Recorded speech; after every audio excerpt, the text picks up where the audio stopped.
नमस्कार दोस्तों, SR education online classes में आप लोगों का स्वागत है। आज जो हम बात करेंगे इस वीडियो में क्लास थर्ड की हम ईवीएस की किताब कर रहे थे जो एनसीईआरटी से थी। एनसीईआरटी की बुक देख रहे थे। इस वीडियो में जो बात करेंगे 3 चैप्टर पढ़ेंगे, यानी 13, 14, 15 चैप्टर कवर करेंगे। अगर आपने पहले की वीडियो नहीं देखी तो डिस्क्रिप्शन बॉक्स और टेलीग्राम चैनल पे आपको लिंक दिया हुआ है, वहां से जाके आप टेलीग्राम चैनल से भी जुड़ सकते हैं, या फिर आप डिस्क्रिप्शन बॉक्स में जाके पहले की वीडियो भी देख सकते हैं। चैप्टर नंबर 13 है, जिसे छूकर देखिए। काफी इंपॉर्टेंट चैप्टर है, प्लीज इसे ध्यान से देखिएगा। सभी पॉइंट को मैं हाईलाइट कर दूंगी। जो हमारा कंटेंट और पेडागोजिकल टर्म होगी वो हमारे लिए इंपॉर्टेंट है। सारे चैप्टर पढ़ना हमारे लिए जरूरी नहीं है। मैं हाईलाइट करते हुए हर पॉइंट को चलूंगी, आप जो भी इंपॉर्टेंट रहेगा हमारे लिए। जो लोग देख नहीं सकते वो बाहर आने जाने के लिए एक सफेद छड़ी का प्रयोग करते हैं। तो काफी इंपॉर्टेंट क्वेश्चन है, प्लीज इसे ध्यान से पढ़िएगा। यानी कि जो लोग आने जाने के लिए किस छड़ी का प्रयोग कर सकते हैं, जो देख नहीं सकते, नेत्रहीन होते हैं, वो सफेद छड़ी का प्रयोग करते हैं। जैसे कहानी के माध्यम, यानी कि जैसे कहानी में बताया गया है कि रवि राम का एक लड़का है, वो नेत्रहीन होता है, जो देख नहीं सकता। वो किताब पढ़ने के लिए वो टैब पर भी किताबों को सुनता है, यानी कि टैब के माध्यम से भी किताबों को सुनता है और पढ़ता है। और उसके पास जो बुक होती है वो एक खास तरीके की किताबें होती हैं, जो पढ़ने के लिए इस्तेमाल किया जाता है नेत्रहीन बालक के द्वारा। जो बुक होती है वो होती है कि मोटे कागज की भी कई किताबें थी रवि के पास, जिसमें बहुत सारे उभरे बिंदु हैं। उन पर वे हाथ फेरकर पढ़ना होता था। किताबें होती थी वो बहुत मोटे उभरे हुए बिंदु होते थे और उन पे हाथ फेरकर पढ़ना होता था। और टैब के माध्यम से भी बच्चों को पढ़ाने के लिए यूज किया जाता है। ये हमारी पेडागोजिकल टर्म में काफी इंपॉर्टेंट है। यानी कि जो छोटे बच्चे होते हैं, कहानियों में बच्चे जो होते हैं वो बहुत ज्यादा रुचि लेते हैं, और कहानी के जो पात्र होते हैं उनकी मदद से बच्चों को कहानी के प्रति संवेदनशीलता जो है वो विकसित की जा सकती है। कहानियों में बच्चे रुचि लेते हैं, इसलिए जब भी छोटे बच्चों को पढ़ाया जाना चाहिए उन्हें कहानी के माध्यम से पढ़ाना चाहिए, ताकि कहानी के पात्रों की मदद से बच्चों में संवेदनशीलता है वो विकसित की जा सके। तो पेडागोजिकल टर्म में इसमें क्वेश्चन पूछ भी लिया था कि छोटे बच्चों को पढ़ाने के लिए किस चीज का प्रयोग करना चाहिए। तो छोटे बच्चों को पढ़ाने के लिए कहानी का प्रयोग करना चाहिए, यानी कि कहानी के माध्यम से उन्हें क्लास में पढ़ाना चाहिए। अगले पॉइंट्स की तरफ देखते हैं अपने। इस चैप्टर में जैसे गतिविधि के बारे में बताया गया है, एक एक्टिविटी करवाई गई है, यानी कि आंख मिचोली का खेल। ये अध्यापक क्लास में बच्चों को करवा सकता है। इनके समूह में एक बच्चा अपनी आंखों पर पट्टी बांधे, ताकि इससे बच्चों को पता चल सके कि जो नेत्रहीन बालक होते हैं उनके सामने दिन में क्या क्या परेशानियां आती है, जिस तरह वो चीजों को देख नहीं सकते। जब बच्चों यह समूह में ये खेल करेंगे, ये एक एक करके उनकी आंखों पर पट्टी बांधी जाएगी, तो बच्चे समझ सकेंगे कि जो नेत्रहीन बालक है उनके सामने क्या क्या परेशानी होती है और वो किस तरह अपनी परेशानी का हल करते हैं।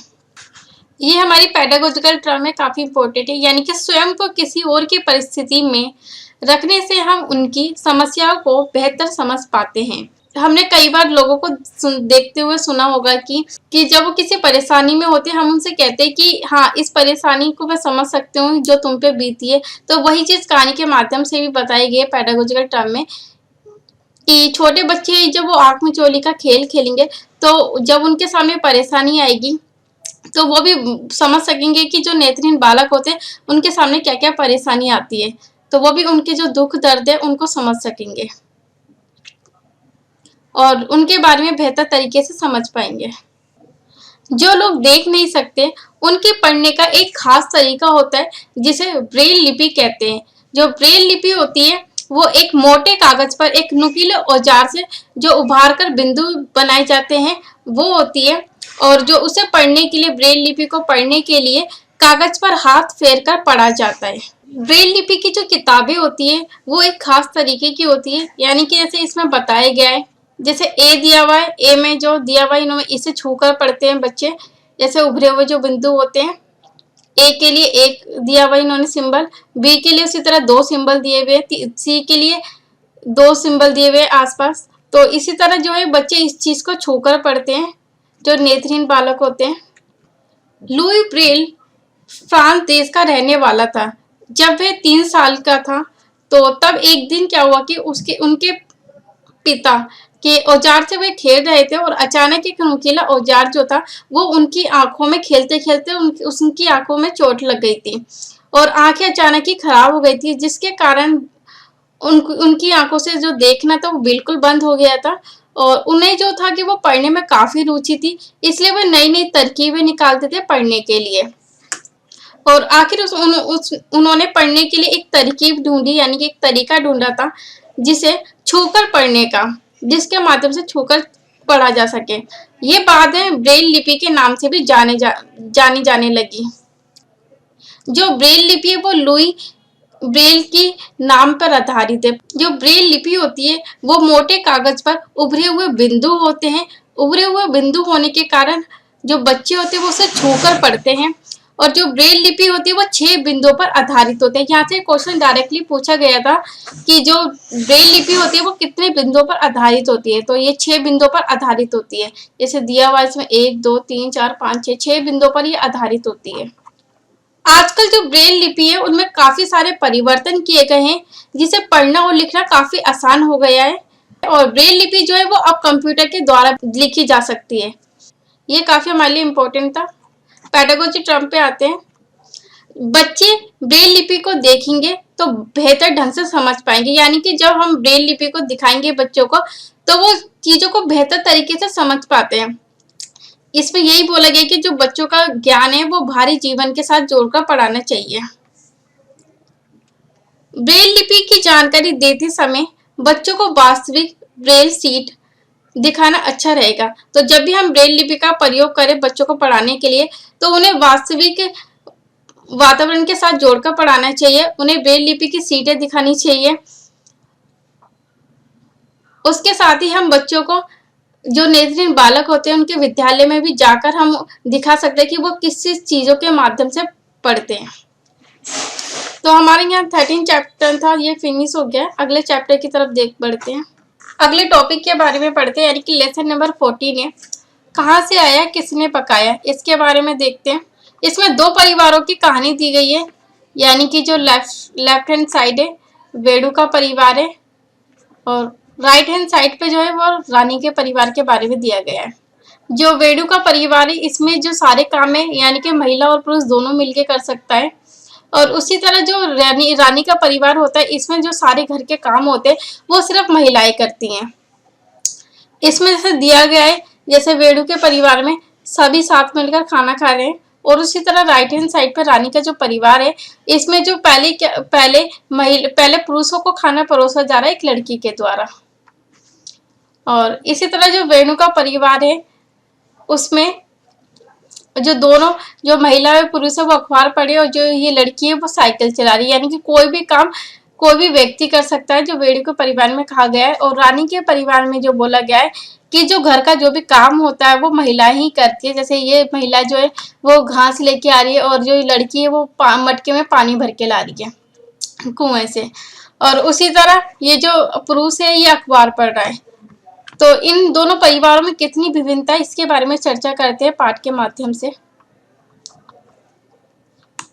जैसे दिया गया है कि दोनों परिवार में कौन किस तरह के काम कर रहा है, इसके बारे में हम चर्चा करवा सकते हैं, क्लास में बता सकते हैं कि दोनों परिवारों में कितनी विभिन्नता है। यहाँ हमारी पेडागोजिकल टर्म है, काफी इंपॉर्टेंट है। जैसे बताई गई कहानी के माध्यम से 2 परिवारों की कहानी दी गई है। रूढ़िबद्ध धारणाओं जैसे लड़का लड़की में भेदभाव, जेंडर विषमता, रूढ़िबद्ध धारणाओं जैसे लड़का लड़की में भेदभाव और जेंडर की जो विभिन्नता होती है उस पर चर्चा करवाना संवेदनशीलता से होनी चाहिए। जब हम क्लास में चर्चा करवाएं तो चर्चा जो करवानी चाहिए उसके प्रति बच्चों में संवेदनशीलता विकसित हो सके, ताकि बच्चे उन पर सवाल तो कर सके मगर किसी की जो भावना है उस पर ठेस ना पहुंचे। जैसे इन 2 परिवारों की कहानी दी गई है कि वेणु के परिवार में सारे काम महिला और पुरुष दोनों कर सकते हैं और रानी के परिवार में जो है कि घर का जो भी काम करना होता है वो सिर्फ महिला ही कर सकते हैं। तो कितनी जेंडर भेदभाव इसके बारे में बच्चों से चर्चा करवाई जा सकती है क्लास के अंदर। और बच्चे सवाल भी पूछ सकते हैं अपने बड़े बुजुर्गों से, ताकि जो भेदभाव है वो आपस में खत्म हो सके। तो छोटी क्लास से ही बच्चों को इस विषय के बारे में चर्चा करवाना बहुत जरूरी होता है, भेदभाव को खत्म करवाने के लिए, जेंडर विभिन्नता जो हमारी है। अगले पॉइंट्स की तरफ आते हैं। जैसे ये बच्चों से हम एक्टिविटी के माध्यम से पूछ सकते हैं कि तुम्हारे घर में जो है, बच्चों के घर में खाना बनाना, यानी कि कौन खाना बनाता है, बाजार से सामान कौन खरीद के लाता है, झाड़ू लगाना कौन करता है घर के अंदर, बर्तन साफ कौन करता है और पानी कौन भर के लाता है। तो अलग अलग बच्चों से हम ये क्वेश्चन पूछेंगे पूरे क्लास में, ताकि जो बच्चों के अनुभव है वो सामने आ सके। और जो कोई भी काम होता है वो छोटा बड़ा नहीं होता, बच्चों में ये भावना विकसित की जा सकती है। और जो जेंडर भेदभाव उसके प्रति संवेदनशीलता भी विकसित की जा सकती। अगले पॉइंट्स की तरफ आते हैं। ये हमारी पेडागोजिकल टर्म में काफी इम्पोर्टेंट है। बच्चों के परिवेश में दवाई के रूप में प्रयोग किए जाने वाले पेड़ पौधों की पहचान व उनका उपयोग पारंपरिक ज्ञान की परख और समझ का मौका देगा। इसका मतलब कहने का है कि बच्चों के आसपास यानी कि परिवेश में जो पेड़ पौधे होते हैं, पेड़ पौधे से हम किस तरह दवाइयों का प्रयोग भी करते हैं, तो उसके प्रति बच्चों में जो है वो हम ज्ञान को विकसित कर पाएंगे और जागरूक बना पाएंगे कि पेड़ पौधे से भी हमें दवाइयां मिलती हैं जिसके द्वारा हम ठीक होते हैं। फॉर एग्जाम्पल, जैसे इसमें दिया गया है दांतों का दर्द, यानी कि दांत दर्द के लिए हमेशा हमने सुना होगा अपने परिवार में बड़े लोगों से कि दांत दर्द के लिए हम लौंग दांत में रख सकते हैं, जिससे जो दांत का दर्द है वो खत्म हो जाता है। और पहले के टाइम पे होता था कि जो हमारे घाव वगैरह होते थे, चोट लग जाती थी, उसमें भी हम जड़ी बूटी का इस्तेमाल करते थे, जिससे जो घाव है वो मिट सकता था, यानी कि खत्म हो जा। और पेड़ पौधों से जो जड़ी बूटी मिलती है और जो दवाइयाँ मिलती है उसका भी हम प्रयोग करते हैं अपने दैनिक जीवन में। ये पेडागोजिकल टर्म थी हमारी। अगले पॉइंट्स की तरफ आते हैं। इसमें सभी प्रकार की टोकरी दी है, जैसे फूल की टोकरी अलग है, फल की अलग है, पौधों का कोई और हिस्सा इसके बारे में अलग इन्होंने दिया हुआ है, पत्ते के बारे में अलग बताया गया है। तो किस चीजों में हम किस चीज का प्रयोग करते हैं वो चीज बताई गई है। यानी कि ये जो पूरी एक्टिविटी के माध्यम से बताया गया है चैप्टर में कि इस अभ्यास में कुछ पौधों के ऐसे भाग दिए गए हैं जो कि हमारे भोजन का हिस्सा हैं। बातचीत के द्वारा इस सूची को बढ़ाया जा सकता है। जैसे इस पूरे इस चैप्टर में बताया गया है कि जो कचनार के जो फूल होते हैं वो यूपी में खाए जाते हैं। अदरक का प्रयोग हम करते हैं, आम का करते हैं, आंवला, चने के हम प्रयोग करते हैं, कटहल का प्रयोग करते हैं। इस तरह से बच्चों से क्लास में चर्चा करवानी चाहिए, ताकि जो बच्चों में जो भोजन के प्रति विभिन्नता उसके बारे में भी पता लग सकेगा और भोजन के बारे में उनकी जो संवेदनशीलता है वो भी विकसित की जा सकती है। इस चैप्टर में बस इतना ही था। अगले चैप्टर की तरफ, अगला जो लेसन है वो है लेसन नंबर 15, आओ बनाए बर्तन। इसके बारे में डिस्कस करते हैं। ये जो पूरी कविता दी गई है चिड़िया और कौवे के बारे में दी गई है। जो चिड़िया और कौवे थे दोनों गहरे मित्र थे आपस में। इन्होंने आपस में डिसाइड किया था कि जो भी पहले अंडे देगा वो उसे खाएगा। तो दोनों ने कबूल की थी बात। उसके बाद चिड़िया ने पहले अंडे दिए थे, कौवे ने कहा कि जो तूने अंडे दिए मैं उसे खाऊंगा। तो उसके बाद चिड़िया डर गई थी अब, तो उसने कहा था कि कौवे से कि पहले अपनी चोंच तो धो के आओ तभी तो अंडे खाओगे। तो जो कौवा था वो चोंच धोने के लिए नदी के पास गया था। तो ये जो दिया गया है पूरे बॉक्स में कविता के माध्यम से, ठंडा पानी लाऊंगा, चोंच धोकर आऊंगा, फिर मैं अंडा खाऊंगा। तो उसके बाद वो नदी के पास गया। नदी ने कहा कि पहले कुछ बर्तन तो लाओ किसमें चोंच धोगे। फिर वो कुम्हार के पास गया मदद मांगने के लिए। जैसे दिया गया वो कुम्हार के पास गया कुल्हड़ बनाने के लिए कि कुल्हड़ लेकर जाऊंगा, ठंडा पानी लाऊंगा, चोंच धोकर आऊंगा, फिर मैं अंडा खाऊंगा।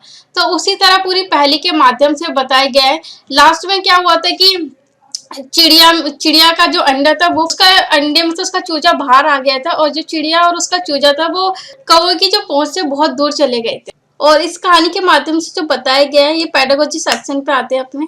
इस कहानी पर नाटक करने में बच्चों को बहुत मजा आएगा, यानी कि पूरा पहेली के माध्यम से दिया गया। अगर बच्चे इसे पार्ट वाइज में पहेली के माध्यम से दिया गया है, तो अगर बच्चे इस पर नाटक करते हैं तो वो इस तरीकों को पहले बेहतर तरीके से समझ पाएंगे और संवेदनशीलता भी विकसित होगी और क्रियाओं का क्रम समझने में भी सहायता मिलेगी। जिस तरह कौवे और चिड़िया की पूरी कविता दी गई है, तो अगर बच्चे नाटक करेंगे इस पे, तो क्रिया जो उनमें पूरी क्रम दिया हुआ उस क्रम को भी बेहतर तरीके से समझ पाएंगे। बच्चों में अपने सृजनात्मक विचारों को बताने के पूरे मौका दिए जाने चाहिए क्लास में। स्वयं क्रियाकलाप करने के लिए भी टीचर को प्रेरित करना चाहिए, यानी कि बच्चों से ज्यादा जो एक्टिविटीज है, क्रियाकलाप है, वो करवानी चाहिए ताकि जो बच्चे वो बेहतर तरीके से समझ सके। तो नाटक के माध्यम से बच्चे इस पूरी पहेली और कविता के माध्यम से सीख सकते हैं। जब वो नाटक करेंगे तो वो इसके प्रति अपनी संवेदनशीलता भी विकसित कर सकेंगे। तो ये पेडागोजिकल टर्म है, काफी इंपॉर्टेंट है। अगले पॉइंट्स की तरफ आते हैं। कुछ चीजें दी गई है जो मिट्टी के बर्तन, मिट्टी से बर्तन बनाए गए हैं। ये हमारे लिए इतना इंपॉर्टेंट नहीं है, जो इंपॉर्टेंट सेक्शन रहेगा मैं हाईलाइट कर दूंगी आप लोगों के लिए। जैसे मिट्टी से अलग अलग बर्तन बनाए गए हैं, ये पेडागोजिकल टर्म है हमारी। मिट्टी से बर्तन बनाते हुए कपड़े तो गंदे होंगे, पर बच्चों को करके सीखने का आनंद भी मिलेगा। इसलिए बच्चों को ज्यादा से ज्यादा जो करना चाहिए वो करके सीखने पर बल ज्यादा देना चाहिए अध्यापक को, ताकि बच्चे बेहतर तरीके से समझ पाए। ये पेडागोजिकल टर्म है, काफी इंपॉर्टेंट है। ये हमारे लिए इंपॉर्टेंट है, इसके बारे में डिस्कस करते हैं। इसमें से क्वेश्चन तो नहीं आया, मुझे लगता है कि काफी इंपॉर्टेंट है, पूछ लिया जाएगा। बहुत साल पहले लोगों के पास एक समस्या था कि उनके पास खाने पीने को सामान रखने के लिए बर्तन नहीं होते थे। फिर धीरे धीरे लोगों ने बर्तन बनाने की जो विधि है उसका प्रयोग किया। तो पहले जो उन्होंने बर्तन बनाए थे, वो पत्थर और मिट्टी के बर्तन बनाए थे। पत्थर के जो बर्तन थे वो हाथों से खोद कर या फिर कुरेद कर बनाए जाते थे, और जो मिट्टी के बर्तन थे उसे गूंद कर हाथों से बनाए जाते थे। उन्होंने ये भी खोजा कि मिट्टी के बर्तन को मजबूत बनाने के लिए उन्हें आग में पकाना जरूरी होता है, ताकि जो मिट्टी के बर्तन है वो मजबूत हो सके। ये जो चैप्टर था पूरा फिनिश हो गया। इसमें जो इम्पोर्टेंट पॉइंट था वो मैंने आप लोगों को हाईलाइट करके बता दिया है। आज की वीडियो में बस इतना ही।